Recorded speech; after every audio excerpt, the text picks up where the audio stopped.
이제 또 우리가 펼친 말씀 같이 또 나누는 시간입니다. 오늘 우리가 펼친 본문 말씀 창세기 32장 13절로 24절 말씀 중심으로 반드시 풀어야 할 문제 앞에서 이런 제목을 가지고 말씀 같이 나누면서 피차 은혜 받기를 원합니다. 야곱은 고향으로 돌아가고 있습니다. 고향을 떠나온 지 20년 만입니다. 형 때문에 고향을 떠나왔지요. 20년이 지나서 이제 고향으로 돌아가는데 과연 형의 노가 풀렸을까 안 풀렸을까 많이 궁금했을 것입니다. 그래서 그것을 확인하고 또 인사드리기 위해서 사자들을 에서에게로 보냈습니다. 그런데 그 사자들이 와서 야곱에게 뭐라고 이야기를 합니까? 우리가 갔는데 에서가 400인을 거느리고 이리 오고 있습니다. 이렇게 이야기를 해줍니다. 그러자 야곱은 그 이야기를 듣고 몹시 두려웠습니다. 답답해하였습니다. 사실 그럴 필요가 없는데 말이죠. 이런 것을 아시고 하나님께서는 이미 마하나임 두 진영의 군대를 야곱에게 보내주셔서 응원해 주셨지 않습니까? 야곱이 그것을 알았으면 두려워할 필요가 없습니다. 그런데 그것을 깨닫지도 못합니다. 영안이 어두웠기 때문이죠. 그래서 두려워하고 답답한 나머지 꾀를 냅니다. 어떻게 했습니까? 자기가 가진 그 소유를 두 때로 나누어 가지고 도망칠 궁리를 했습니다. 그렇지만은 그렇게 해놓고 나서도 마음이 답답해서 어쩔 줄 모릅니다. 그래서 야곱은 이제는 하나님 앞에 또 기도하기 시작합니다. 답답한 마음을 가지고 인간적인 방법도 동원해보고 또 하나님 앞에 기도도 드립니다.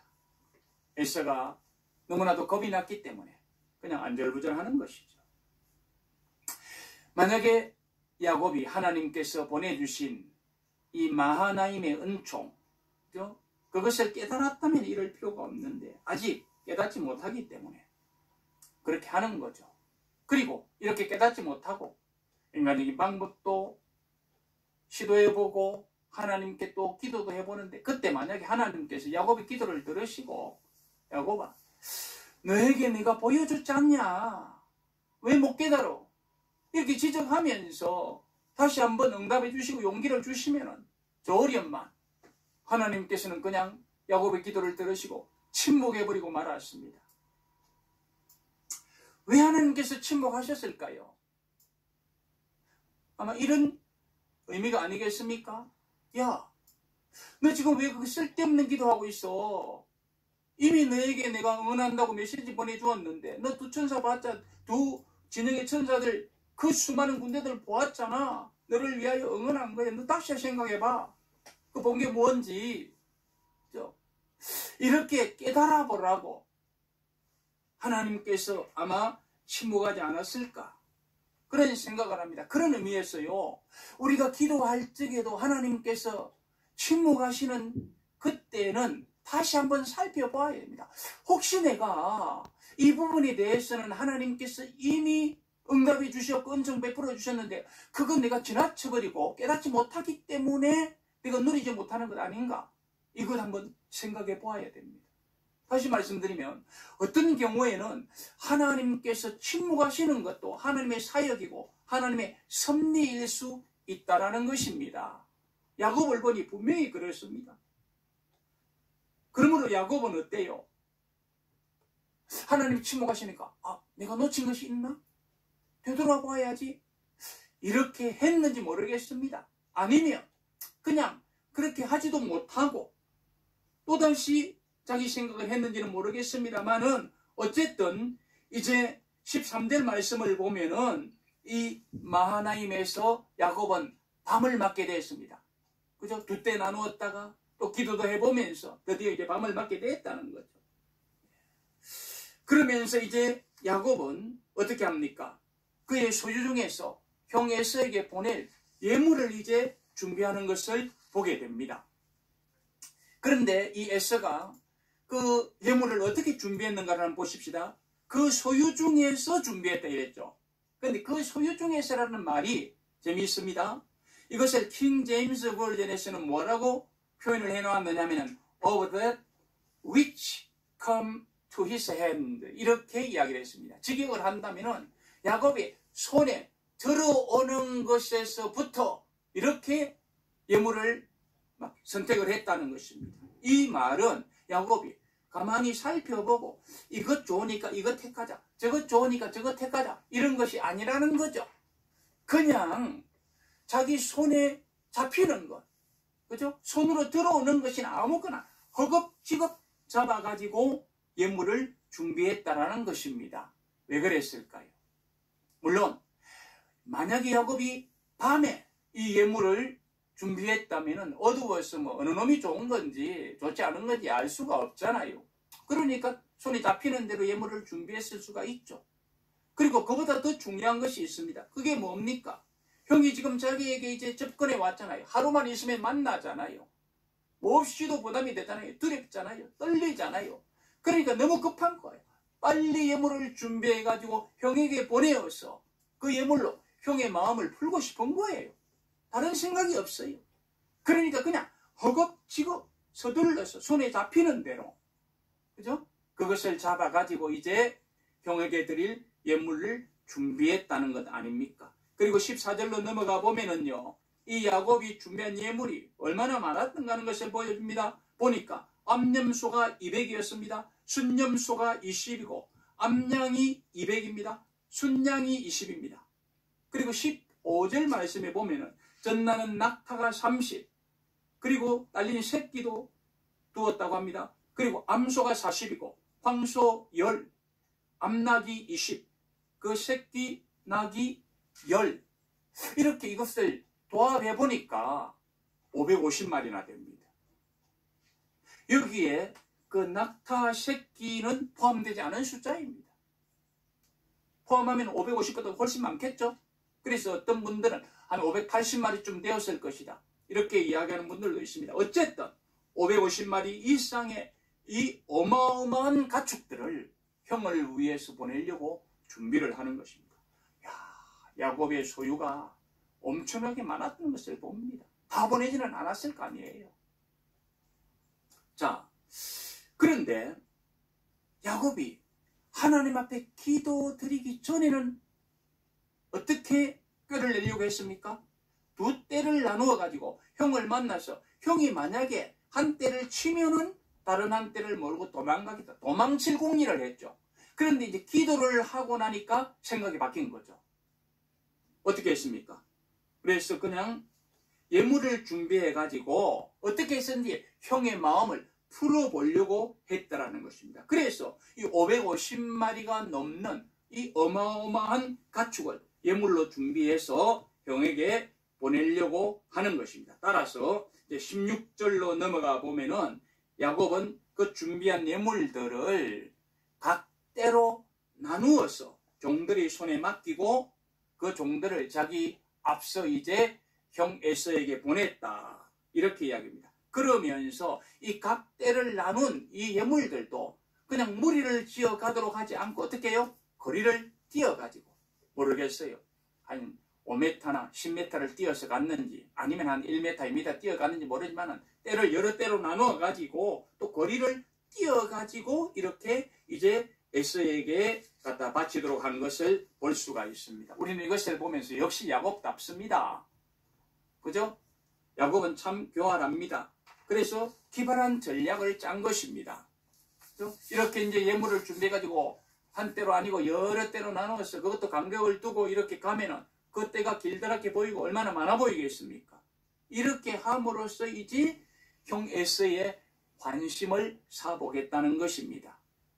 자, 이렇게 이제 여러 떼를 준비하고 17절로 넘어가 보면은 제일 먼저 이제 끌고 가는 사람이 있을 것 아닙니까? 목자가 여러 떼를 나누었으면은 제일 앞선 떼가 있고 또 뒤따른 떼들이 있을 것 아닙니까? 그런데 이제 앞선 떼를 몰고 가는 그 목자에게 이야기를 합니다. 뭐라고 이야기합니까? 혹시 에서가 내가 누구의 사람이며 어디로 가느냐, 내 앞에 것은 누구의 것이냐 이렇게 물어보거든.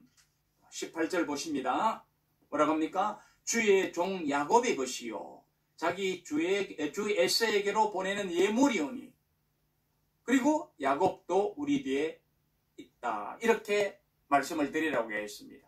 예물을 준비해가지고 보냅니다. 그래서 제일 앞에 목자에게 먼저 이야기를 합니다.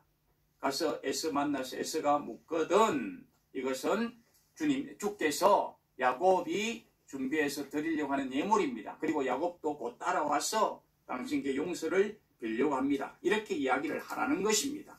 그런데요, 우리는 다시 17절 말씀을 한 번 더 주의 깊게 볼 필요가 있습니다.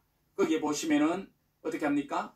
야곱이 목자에게 명하기를 형 에서가 내 앞에 것은 누구의 것이냐 묻거든 야곱이 주께 드릴 예물입니다. 이렇게 이야기하라고 일러주었습니다. 자, 이 말씀을 한번 보시기 바랍니다. 여러 때로 나누어 가지고 이제 가는데 어떻게 합니까? 그 가축들을 목자가 뒤에서 몰고 갔느냐 앞에서 몰고 갔느냐 하는 것을 여기에서 이야기해 주고 있습니다. 분명히 뭐라고 말합니까? 에서가 내 앞에 것은 누구의 것이냐 이렇게 물을 것이라고 했어요. 이 말씀을 보면은 지금 목자들이 가축들을 몰고 가는데 목자는 앞에서 가축들을 이끌고 간 것이 아니라 뒤에서 몰고 갔다는 것입니다. 그렇기 때문에 에서가 내 앞에 것은 누구의 것이냐 이렇게 물을 것이라고 이야기를 하는 것입니다. 자, 그러면 왜 그렇게 할까요? 우리가 일반적으로 아는 것은 목자들은 가축들을 이끌 때 어떻게 이끕니까? 앞에서 이끌죠. 그죠? 그러면서 음성을 듣고 따라오게 한다 이랬습니다. 그런데 지금 야곱은 이 가축떼들을 이끌고 가는 목자들에게 앞에서 인도하도록 이야기한 것이 아니고 어떻게 했다고요? 뒤에서 가축들을 따라가도록 했다는, 그래서 뒤에서 몰고 가도록 했다는 것입니다. 왜 그랬을까요? 여기에도 이 야곱의 장대가 보입니다. 뭡니까? 가축들이 에서의 눈에 먼저 들어오게 한 것입니다. 그렇죠? 그래서 이 에서는 그 가축들에게 관심이 쏠리게 만들어서 보다 효과적으로 형의 감정을 풀려고 하는 이 잔꾀가 여기에서도 드러나는 것을 우리가 볼 수가 있습니다. 그래서 이제 각대를 나누어 가지고 먼저 가는 이 목자에게 그런 이야기를 합니다. 그리고 이제 19절 말씀으로 넘어가 보면은 둘째와 셋째와 각대를 따라가는 자들 모두에게도 에서를 만나거든 앞선 자가 말한 것 같이 하라 이렇게 일러줍니다. 자, 그런데요, 이 19절 말씀을 보면은 우리가 조금 더 깊이 생각해 보아야 될 그러한 내용이 있습니다. 그게 뭔가 하니까 둘째와 셋째와 각 때를 따라가는 자들 모두라는 말이 나오기 때문입니다.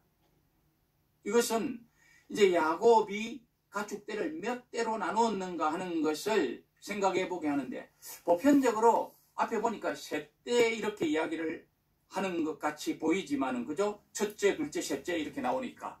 근데 그 다음에 따르는 말이 있잖아요. 각 때를 따라가는 자들 모두. 이것이 다른 성경에서는 분명하게 드러나지 않습니다.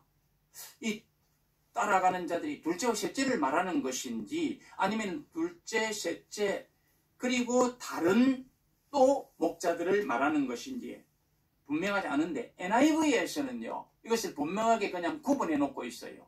그래서 둘째라고 하고 셋째라고 하고 뭐라고 합니까? All the others라고 이야기를 하는 것을 볼 수가 있습니다. 그러므로 아마도 셋 대 이상은 됐을 것 같습니다. 그래서 네 대, 어떤 분들은 5대까지 이야기를 해요. 4대다, 5대다 이렇게 이야기하는 분들도 있습니다.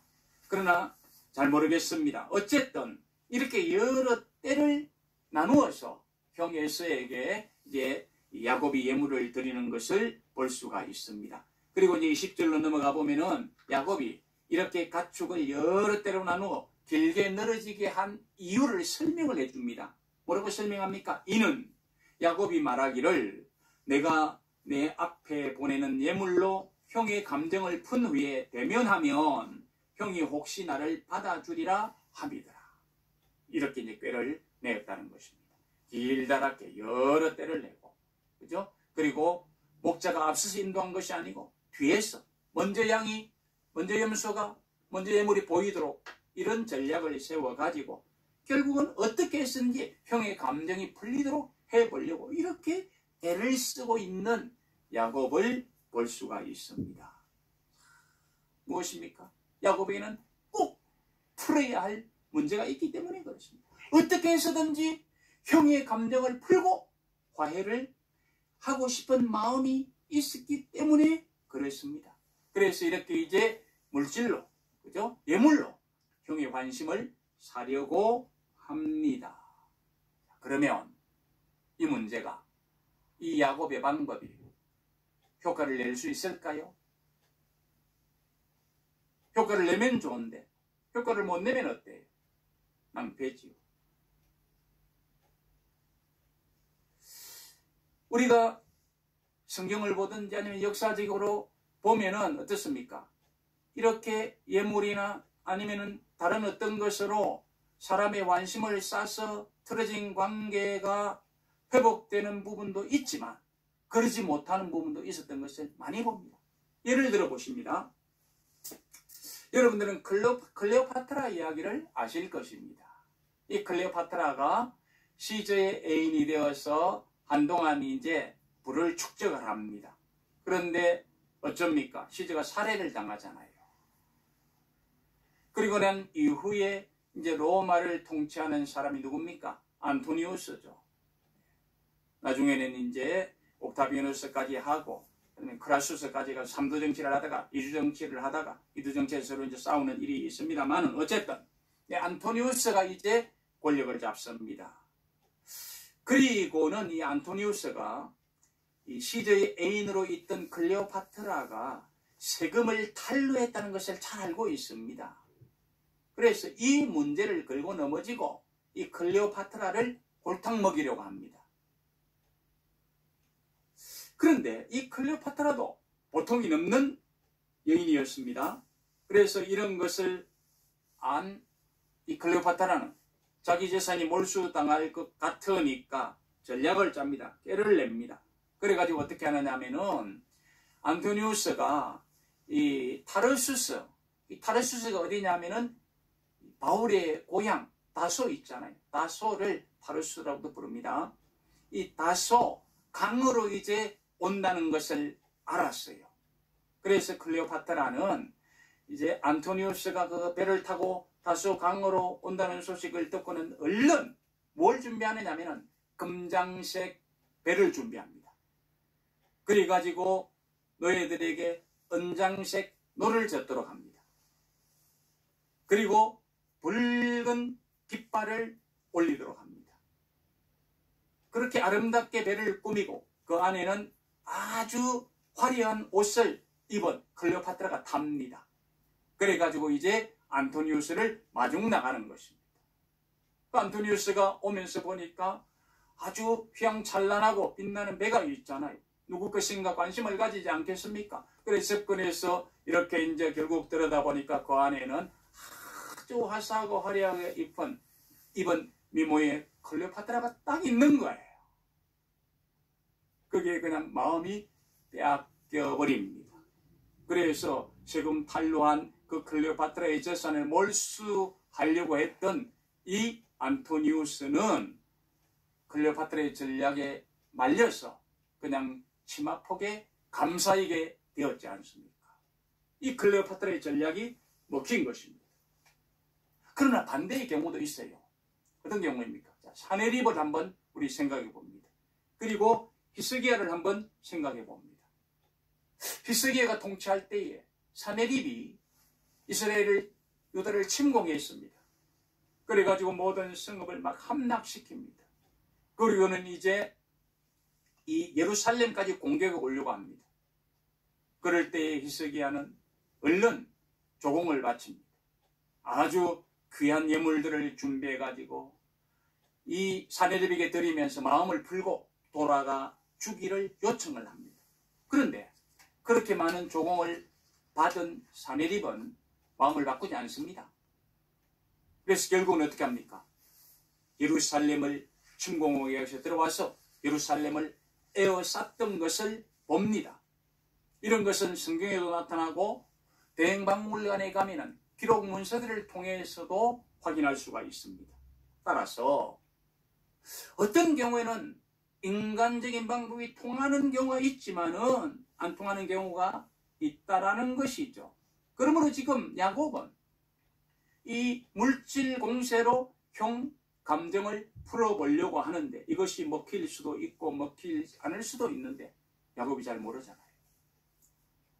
그렇죠? 먹히면 좋은데 결과를 모르잖아요. 그러니까 야곱은 그렇게 하면서도 마음이 불안했을 것이라는 것은 우리가 짐작하기 어렵지 않습니다. 그리고요, 창세기 33장 8절로 9절을 한번 넘어가 볼까요? 예. 창세기 33장 8절로 9절을 넘어가 보면은, 자, 이제 나중에 에서가 야곱을 만났잖아요. 만나가지고 예물을 드리니까 어떻게 해요? 나 이거 별로 관심이 없어. 이러잖아요.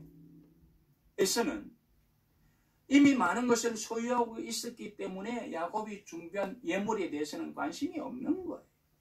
그런 측면에서 만약에 야곱이 이 예물만 가지고 에서의 감정을 누그러뜨리려고 했다고 한다면 이것은 실패했을 것입니다.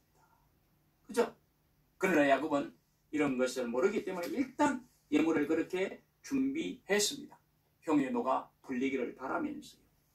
자, 그렇게 하고는 이제 어떻게 합니까? 21절 말씀에서 보는 것처럼 야곱은 함께한 무리들하고 이제 밤에 잠을 자려고 합니다. 이곳은 어디입니까? 마하나임에서 상당히 이제 와가지고 바로 야복강 근처입니다. 야복강 근처에서 이제 마지막 밤을 지금 좀 이렇게 쉬려고 하는 것입니다. 이 밤이 지나고 나면 어때요? 형 에서를 이제 만나야 됩니다. 그래서 좀 피곤한 몸을 이렇게 이제 잠으로 풀고 싶어하는 그런 마음이 있었을 것입니다.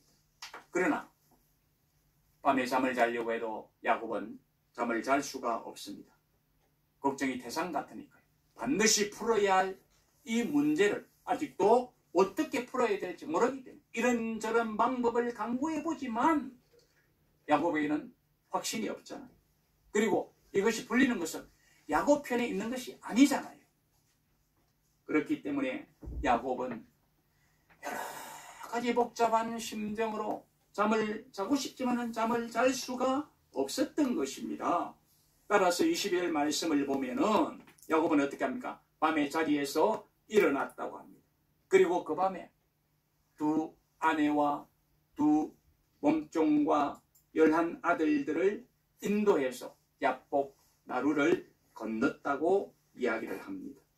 이런 야곱을 보면서 바로 그는 좌불 안석의 그러한 상황에 있었던 것을 볼 수가 있습니다. 형 에서를 만난다는 것이 이렇게 두려웠던 것입니다. 그렇다면 왜 이런 두려움이 야곱에게 있는 것입니까? 그 이유는 야곱이 형 에서에게 죄를 지었기 때문이죠. 죄 때문에 두려운 것입니다. 그렇습니다. 죄는 사람을 두렵게 만듭니다. 사람에게 죄를 지었든지 하나님에게 죄를 지었든지 죄는 사람을 두렵게 만듭니다. 인류의 조상 아담이 하나님 앞에서 죄를 지었을 때 어떻게 했습니까? 두려워했죠. 하나님께서 동산 중앙에 있는 실과 그 선악을 알게 하는 나무는 나무의 열매는 따먹지 마라. 모든 것 다 허용하지만 그것만 안 돼 라고 금했잖아요. 그런데 아담은 어떻게 했습니까? 하와가 먼저 먹고 남편에게 주니까 남편도 그것을 덥석 받아서 먹은 것이죠. 하나님께서 금하신 일을 하는 것이 죄잖아요. 죄는 하나님의 말씀을 어기는 것이 죄입니다. 믿음으로 하지 않는 것도 죄고 여러 가지로 정의됩니다만 분명한 것은 아담은 하나님의 명을 어긴 것. 그러므로 죄를 지었습니다. 이 죄를 짓고 나니까 어떡합니까? 아담에게는 두려움이 있었죠. 그래서 어떻게 합니까? 얼른 무화과나무 밑에 가서 도망쳐서 숨어버리고 맙니다. 그렇습니다. 죄는 사람을 두렵게 만듭니다. 그러므로 평안하게 살기 위해서는 죄를 짓지 말아야 됩니다. 그런데 야곱은 어떻습니까? 죄를 지었잖아요. 그 죄를 지은 연고로 20년 전에도 형 에스로부터 여차하면은 어때요? 살해당할 그런 위기를 만났잖아요. 그래서 도망쳤습니다. 그리고 20년이 지났습니다. 그런데 지금 형 에스가 그 마음을 풀었는지 풀지 않았는지 모르는 거예요. 400일을 거느리고 온다는 이야기를 들었을 때는 그냥 마음이 내려앉은 거죠.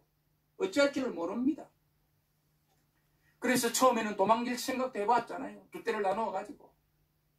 그러면서도 불안해서도 기도했잖아요. 기도해도 또 마음이 안정이 되지를 않습니다. 그러므로 기발한 아이디어를 내서 물질 공세로 무려 550마리 이상의 가축을 여러 때로 나누어서 이렇게 에서에게도 보냈잖아요. 그렇게 해놓고 단잠을 자려고 했는데도 잠이 안 오는 것입니다.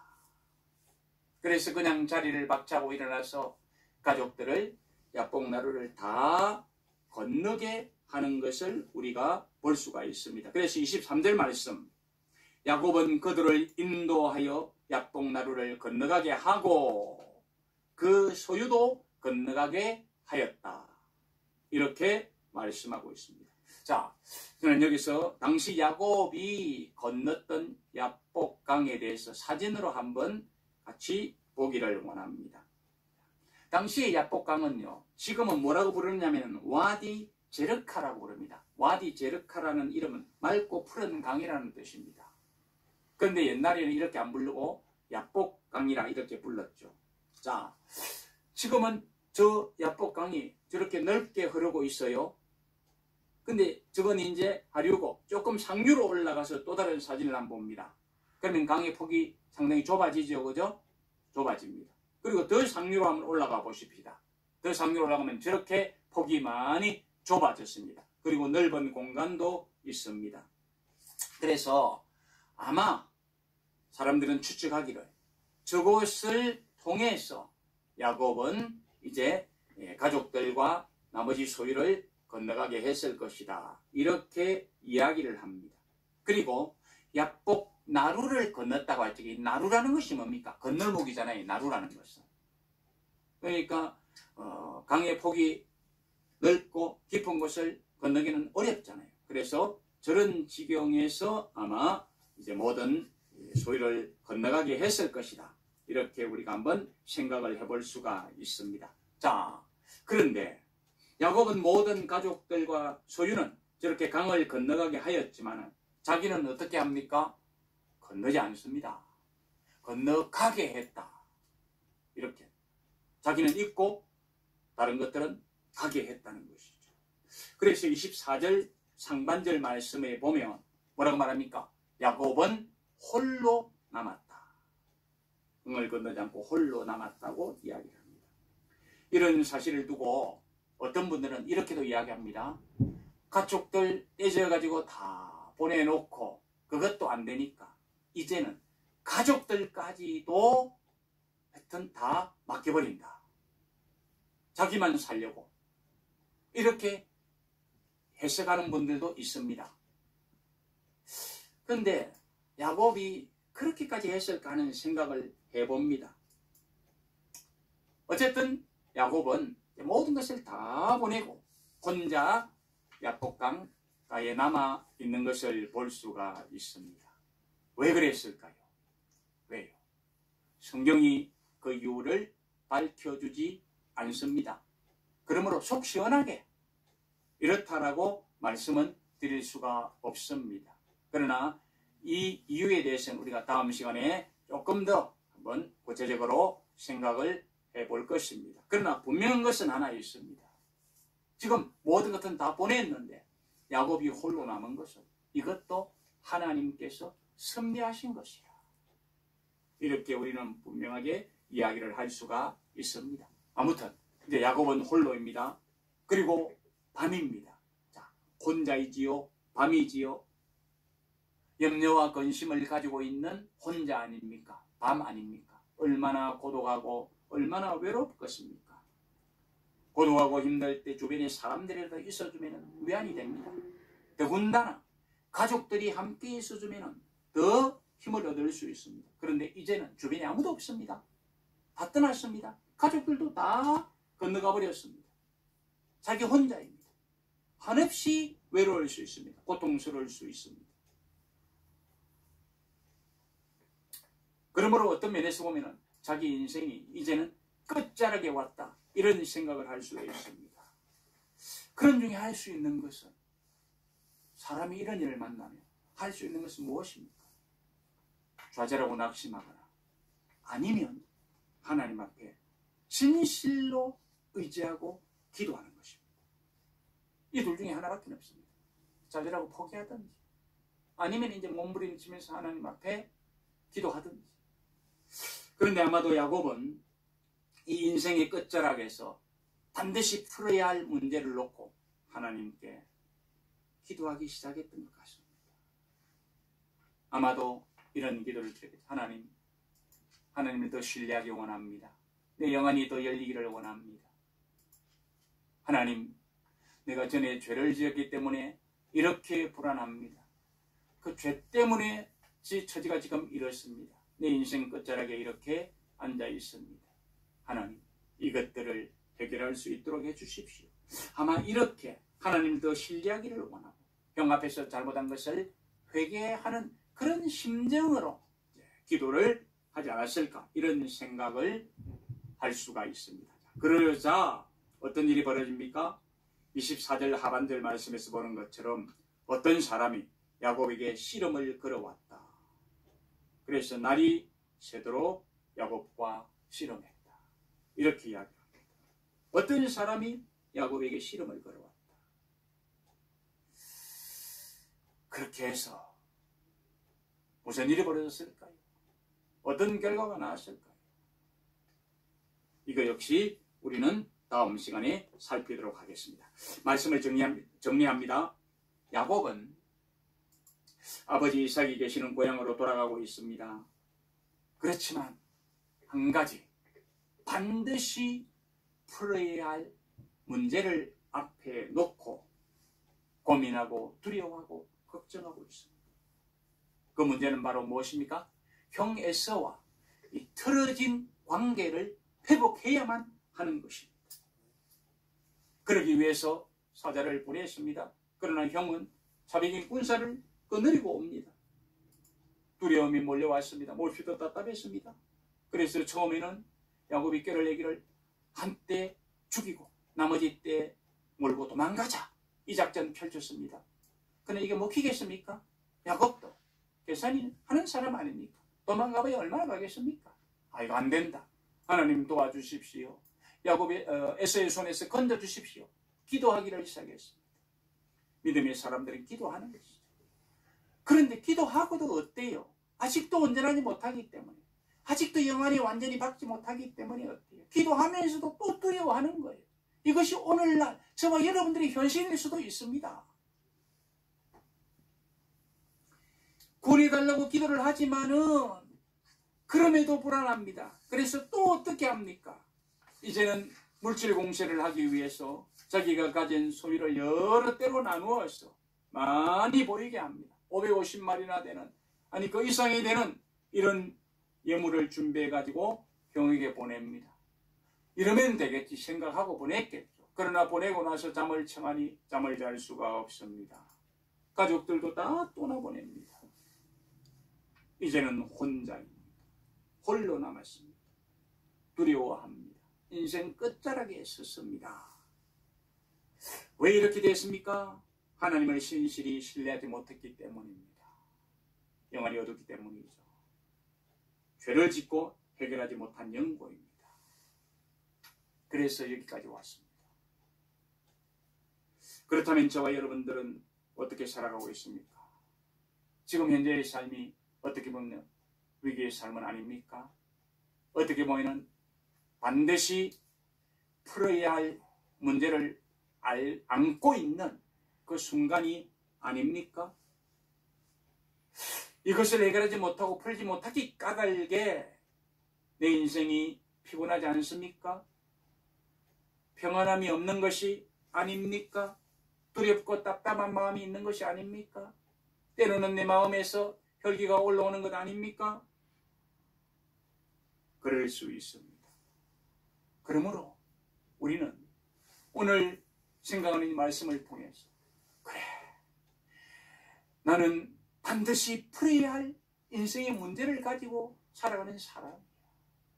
그러기 위해서는 내가 하나님을 더 신실히 의지할 수밖에 없어. 그리고 하나님 앞에서 내 지은 죄를 해결해야 할 수밖에 없어.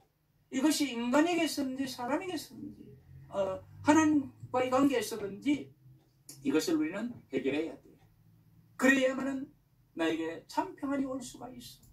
이런 교훈을 우리가 받아야 될 것입니다. 그런 교훈을 받고 또 우리가 그런 은혜를 누리면서 생활을 산다면 우리에게는 참다운 평화가 있지 않겠습니까? 저와 여러분들이 바로 이런 삶을 살아갈 수 있기를 주님의 이름으로 축원합니다. 기도하십시오.